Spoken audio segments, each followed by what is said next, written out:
Hello student. System control and instrumentation MR 303 के chapter number 7 instrument measuring instruments में आज का टॉपिक है flow measuring instruments. Flow measuring instruments में इस वीडियो के अंदर हम पिटोट ट्यूब और एनीमोमीटर के बारे में डिस्कस करेंगे। तो स्टार्ट करते हैं। Flow measuring instruments, Pitot tube.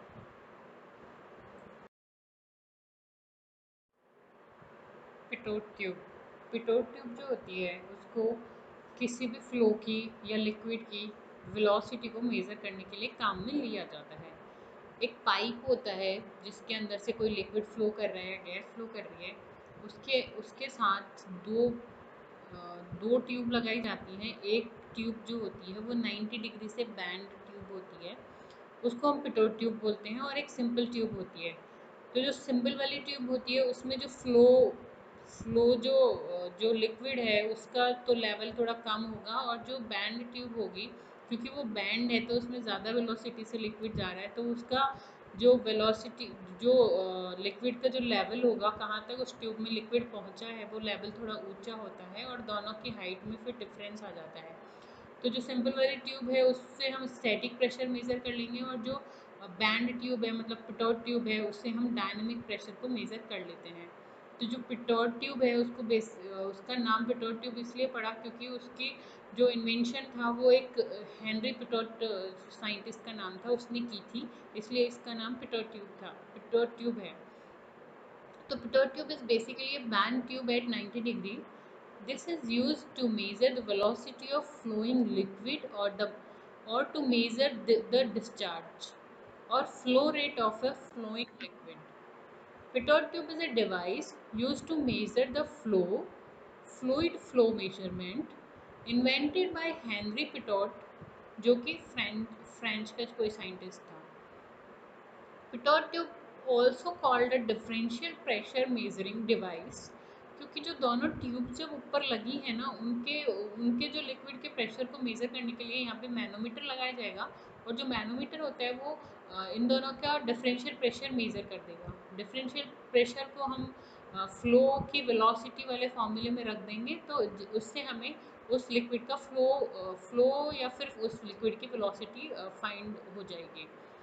तो pitot tube is also called a differential pressure measuring device. It is used to measure the जो pitot tube होती है वो air speed of aircraft, speed boat and for liquid flow measurement in industrial application, इन सब काम में Pitot tube को लिया जाता है। डिफरेंशियल प्रेशर को मेज़र करने के लिए इसमें एक मैनोमीटर लगाया जाता है। जो पिटोट ट्यूब होती है वो लो कॉस्ट होती है, इजी मेंटेनेंस होती है, और इजी इंस्टॉलेशन इसका इजी होता है, इसलिए काफ़ी काम में ली जाती है। जो फ्लो मेजरमेंट है उसके लिए वेलोसिटी इन पाइप का एक फॉर्मूला होता है, u1 is equals to under root के अंदर है 2 डेल्टा पी बटा रो। तो डेल्टा पी जो है वो क्या है, डिफरेंशियल प्रेशर है। डिफरेंशियल प्रेशर मतलब dynamic pressure minus static pressure. जो सिंपल वाला पाइप था उसमें जो लिक्विड है उसका प्रेशर तो हो जाएगा स्टैटिक प्रेशर, और जो बैंड ट्यूब थी मतलब पिटोट ट्यूब जिसमें लिक्विड जो जाएगा जिस भी प्रेशर से जाएगा वो हो जाएगा डायनेमिक प्रेशर। तो दोनों के डिफरेंस को हम डिफरेंशियल प्रेशर में से बोल देंगे, और इस डिफरेंशियल प्रेशर को मेजर करने के लिए इसमें एक मैनोमीटर लगा होता है, और जो रो है वो क्या है, डेंसिटी ऑफ फ्लूइड है। तो पिटोट ट्यूब ये जो मैंने एक्सप्लेन किया है वो एक अलग टाइप मतलब अलग कंस्ट्रक्शन है, और जो यहाँ पे स्लाइड में जो है वो थोड़ा सा डिफरेंट कंस्ट्रक्शन है। पिटोट ट्यूब मैंने दोनों के डायग्राम्स में डाले हैं। Pitot tube consist of two concentric tube independently sealed from each other. The outer tube has a small hole drilled in its inside through which the static pressure is transmitted to the manometers. The outlet of the inner tube faces the air current and consequently has two pressure effects impressed on it that form the velocity of the string pulse of static pressure existing in the duct. If the two tubes are connected to opposite leg of a manometer, the static pressure which appear in each tube will equalize, and the manometer will indicate only the pressure equivalent to the velocity pressure. The sum of static pressure and velocity pressure is known as impact pressure or total pressure. तो हमें total pressure find करना है इसके अंदर। The velocity of air current varies between different point in a cross section of the duct, so a transverse to obtain a average velocity should always be made. This is done by adding the cross section into a series of imaginary area of equal size and finding the velocity pressure in the effective center of each such divisions. मतलब उस Pitot tube में कई holes किए जाते हैं, ठीक है। The average of the average of the measured will give the value from which the calculate the average velocity in a duct.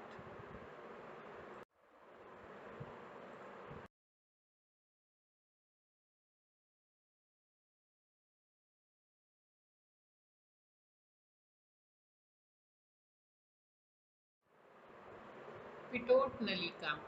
Pitot नलिका में दो सकेंद्रक नलिकाएं होती हैं जो एक दूसरे से स्वतंत्र रूप से बंद या सील होती हैं। बाहरी नलिका में सतह पर छोटे छोटे छिद्र होते हैं जिनसे कि स्थैतिक दाब मैनोमीटर पर स्थानांतरित होता है। आंतरिक नलिका में सामने की तरफ एक छिद्र होता है जिस पर वायु का प्रवाह टकराकर गतिक तथा स्थैतिक दोनों दाब को मैनोमीटर पर स्थानांतरित करता है। दोनों नलिकाओं में मैनोमीटर के विपरीत सिरों पर जोड़ दिया जाता है तो दोनों में लगने वाला स्थैतिक दाब आपस में बराबर हो जाएगा तथा मैनोमीटर अब गतिक दाब को दर्शाएगा। गतिक तथा स्थैतिक दाब के योग को कुल दाब कहा जाता है। डक्ट के अनुप्रस्थ काट क्रॉस सेक्शन में वायु की गति एक समान नहीं होती है, अतः औसत गति प्राप्त करने के लिए अनुप्रस्थ काट को कई समान भागों में बांटकर हर भाग के केंद्र बिंदु पर रीडिंग ली जानी चाहिए।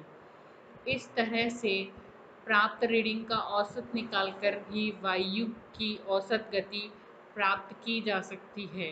एक्यूरेट रीडिंग लेने के लिए कई सारी रीडिंग्स का एवरेज निकाला जाता है ताकि उसकी एक्यूरेसी को बढ़ा सकें जो रीडिंग हमने ली है।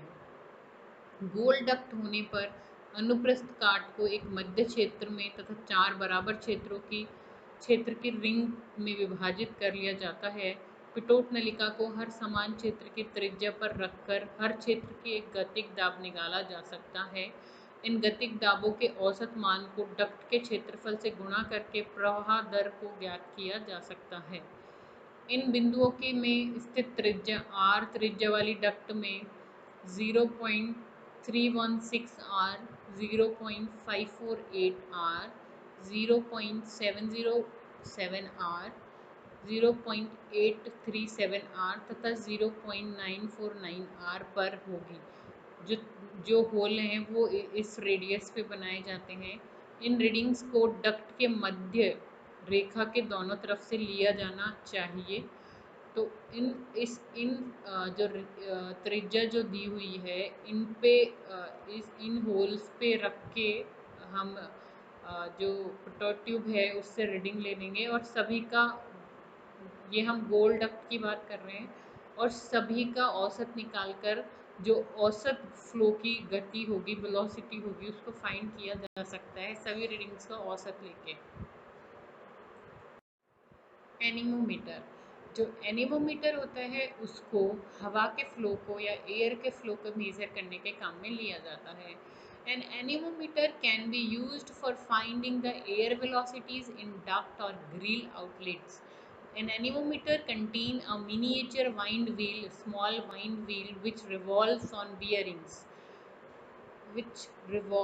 bearing having slight friction. Okay, and thus turns a pointer in front of a dial calibrated to indicate air travel in linear feet or meters.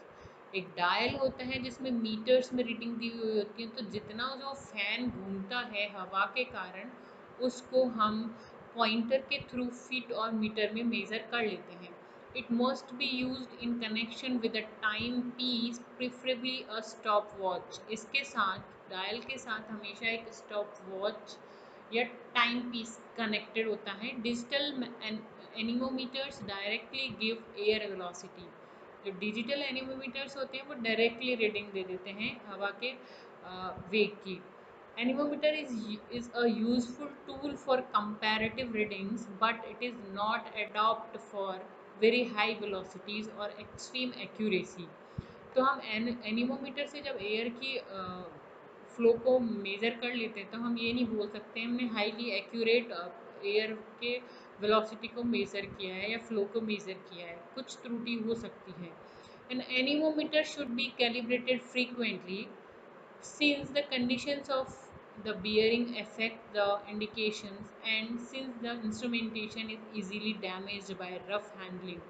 तो जो एनीमोमीटर होता है उसका बीच बीच में जल्दी जल्दी से कैलिब्रेशन करना आवश्यक होता है, क्योंकि जो कंडीशंस होती हैं उसके बियरिंग्स को अफेक्ट करती हैं, जो हवा से बियरिंग्स जो घूम रही हैं उनको अफेक्ट करती हैं, और जो हम उसको इजीली अगर हैंडल करते हैं, केयरफुली अगर हैंडल नहीं करेंगे तो एनीमोमीटर में कुछ डैमेज भी हो सकता है, तो उसके कंडीशंस चेंज हो जाएंगी, इसकी वजह से जो रीडिंग होगी वो करेक्ट रीडिंग नहीं आ पाएगी। तो ये सारे इसके होते हैं। एनीमोमीटर को इजी मतलब कैरी हैंडलिंग, जो एनीमोमीटर का जो हैंडलिंग होता है वो बहुत ही केयरफुली करना होता है। For measuring the air volume through the supply grill, the surface of the grill should be apportioned by the eye or measurement into equal areas about 6 square inches। तो उसको मतलब 6 स्क्वायर इंचेस में मतलब काट लिया, विभाजित कर लिया जाता है उसके सरफेस को, और फिर हर किसी से रीडिंग ली जाती है और सभी के औसत को निकाल के, सभी के एवरेज को निकाल के करेक्ट रीडिंग हम लेते हैं। Anemometer should be held very close to grill with a dial facing the operator. The average of the readings taken and each of the area division should be used. Anemometer का उपयोग duct में तथा grill के निकास पर वायु की गति को मापने के लिए किया जाता है। एनीमोमीटर में एक छोटा पंखा होता है जो कि बहुत कम घर्षण वाली बियरिंग पर घूमता है। यह एक डायल पर संकेतक को घुमाने का काम करता है। डायल पर वायु द्वारा तय की गई दूरी को फीट या मीटर में पढ़ा जा सकता है।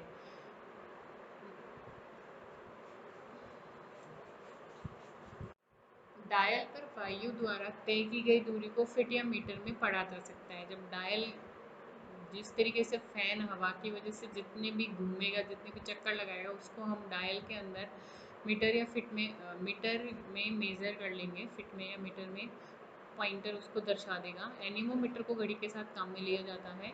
डिजिटल एनीमोमीटर सीधे ही वायु की गति को माप सकते हैं।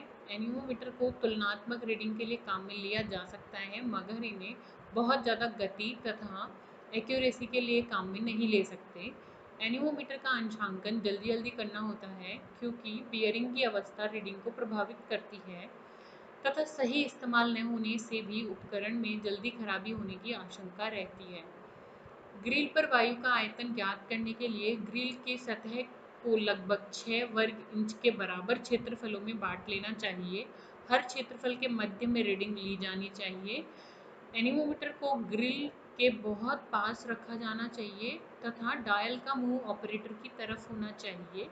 इन सभी सावधानियों को बरतना चाहिए ताकि रीडिंग एक्यूरेट आ सके। इस तरह प्राप्त सारी रीडिंग्स का औसत लेकर वायु की गति को निकाला जाता है। तो ये हो गया एनीमोमीटर कैसे काम करता है। Thank you. नेक्स्ट जो वीडियो होगा उसमें हम रोटामीटर के बारे में पढ़ेंगे और हॉट वायर एनीमोमीटर के बारे में पढ़ेंगे कि इन सब से हम फ्लो को कैसे मेज़र कर सकते हैं। Thank you.